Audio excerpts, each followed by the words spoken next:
what it is, ladies and gentlemen. This is Star Marvel 718. This is going to be my spoiler-free review of the Batman, starring Robert Pattinson and Zoe Kravitz. Like I said, this is going to be a spoiler-free review because, like I said, this is a review for people who haven't seen the movie yet and who's still on the fence about watching the movie, right? My score for the movie, I'm honest, I'm giving my score early on. I give it 7.5 out of 10. I know that doesn't sound all that great. It sounds mediocre. But here's why you should definitely give this movie a chance. Any preconception you have of Rob Pattinson from like the Twilight movies or the other movies that he did, like the drama movies, throw that out. But then again, don't throw it out. And here's the reason why I say that.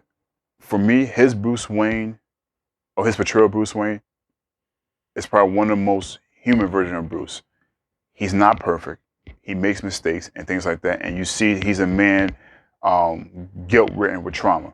You know, like you could tell his character is still letting those thoughts and everything from his parents' death eat at him when he feels like, you know, I should have been stronger, I should have been better, this, that, whatever. So he's constantly like doing his Batman thing. You know, he's studying, he takes notes, he's trying to make himself, you know, better. Like I said, his portrayal of Bruce / Batman, I love because you could tell like this is something that he's getting lost in. Like this character is like his new persona. So he feels like there's so much more he can do. Because, you know, and like I said, I'm trying my best to give you guys a good review of Batman without like really spoiling the story. But if you guys know like the basic Batman storyline, this is not too much of a spoiler. Because, you know, Thomas Wayne was a philanthropist. He tried to take care of Gotham, and like he was all about making Gotham a better place. And the way Robert's character feels, his father was doing a good job, but Batman needs to be something more. He felt like his character or him as Bruce Wayne needs to be something more than just throwing out money. So he actually took a proactive way of like trying to fix, you know, Gotham City, because, you know, his whole thing was using fear to scare the criminal element. To scare the criminal element. But at the same time, as you go through the movie, you start to see that he feels that maybe Batman shouldn't just use fear to stop the fear in Gotham City, but become a symbol, you know, a symbol of hope and peace and things like that. So that's like one of the things about his character that I like, or I'll say his portrayal of Batman, because like I say, he made Batman more grounded, more human, right? Now, I'm gonna talk about the costume. I guess and this is his second year as Batman, right? So he's still pretty much in Batman in the beginning. Costume wise, not a big fan of the costume. Like out of 10, I'll give the costume maybe like a 6.5 out of 10. And the reason why I say that, like the chest piece and everything, I thought was cool.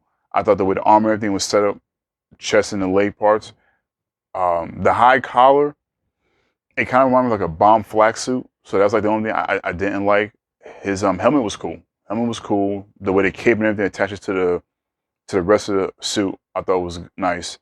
Wasn't a big fan of the arm gauntlets because he had like these weird like lines as arm gauntlets. Like he have like little spikes or spears sticking up. Not the traditional bat flanges that come off to the side, but he had like these weird lines in that. But the suit for overall Batman design, like I said, I give it 6.5. But then also, you know, you have to take into consideration that he's still a non-polished Batman. So he's still tweaking the suit and different things like that.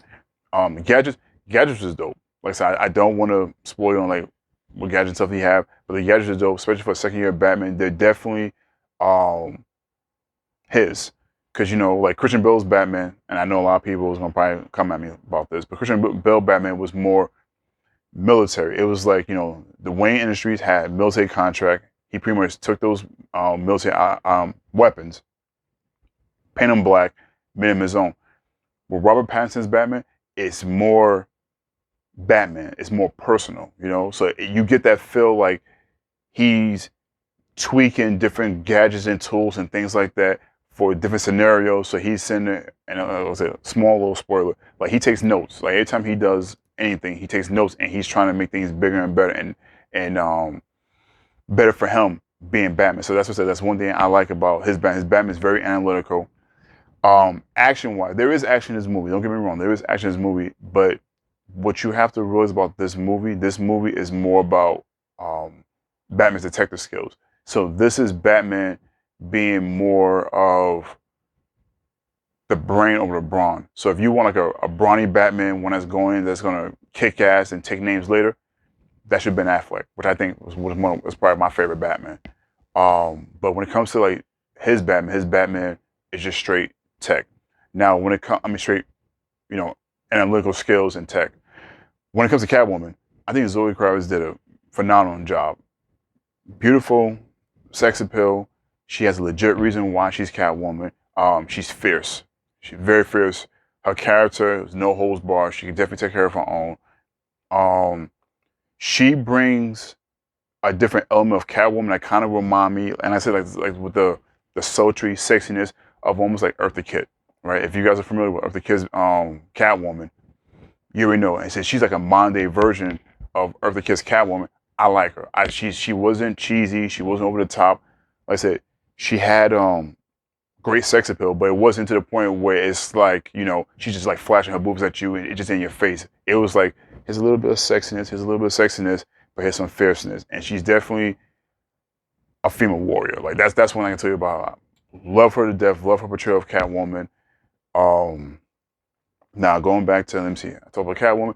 Talk about the suit, the Batmobile. Again, because this is the second year of Batman, right? His second year outing. The Batmobile's cool. It's cool. It's not over the top, like very comic book like suit, but to me, it's like a souped up car from Fast and Furious. That's how I feel. But when he introduces the Batmobile to the story, you guys will love and respect it. You love and respect it. So for the suit, I said the suit was a 6.5. For the Batmobile, I'm gonna give that Batmobile a high score. I actually like that. I'm gonna give it a 9 out of 10. I'm gonna give it a 9 out of 10 because it's just dope. Like like I said, you feel the power. The Batmobile, beautiful. Now when it comes to the storyline, the storyline, I would say 3/4 of the movie flow good. Like I said, it's a little bit slow because it's more of a detective story and everything. And you know, director Reeves is building it. You know, like he's building suspense, building the story, and he's adding on top of it, which I didn't have a problem with. Now that last quarter was a little bit of a hit or a miss with me, because it seemed like the story had a certain tone, which it was following, and it was smooth. It was great. It was a great story, but like towards that end, that last quarter, I was just kind of like, it kind of dipped down for me a little bit. But I get what he was trying to do for the overall message of the movie, so I get. Let me see. Sorry about that. There was silence in the background, so I paused the video. But like I said, the tone of the movie changed that last quarter. So I'm not gonna say like they dropped the ball or jumped the shark, if you guys know what those terminologies mean. But it kind of left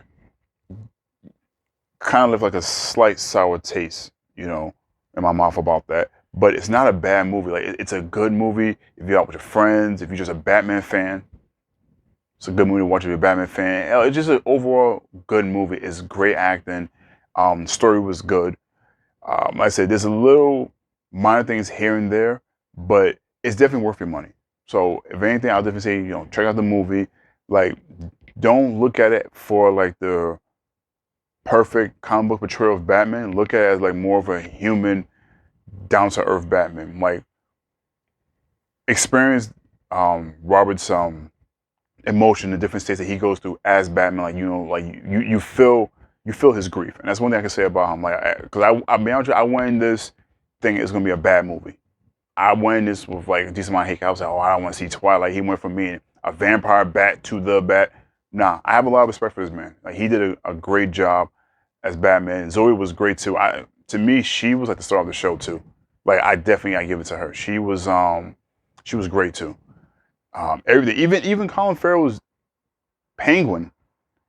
This Penguin is not your typical like cheesy, you know, comical villain like you see in Batman. Like, he was like a real threat. You felt like, yo, this guy's a problem. You felt like this character is gonna be a problem in the future. And as I said, like, for this, I liked a lot. Like, this movie brought in a lot of human elements, a lot of realism to the characters, you know, portrayals and things like that. So that's like one thing I say about this movie, like especially if you like into like the artistic side of movies and things like that, you know, behind the scenes, not behind the scenes, but like making a movie, this is a good comic movie. So if they, cause I think they definitely do a sequel, if they build upon this, you know, world building and character building, oh, this is going to be a good little series. So like I said, check it out. Robert Pattinson did a great job.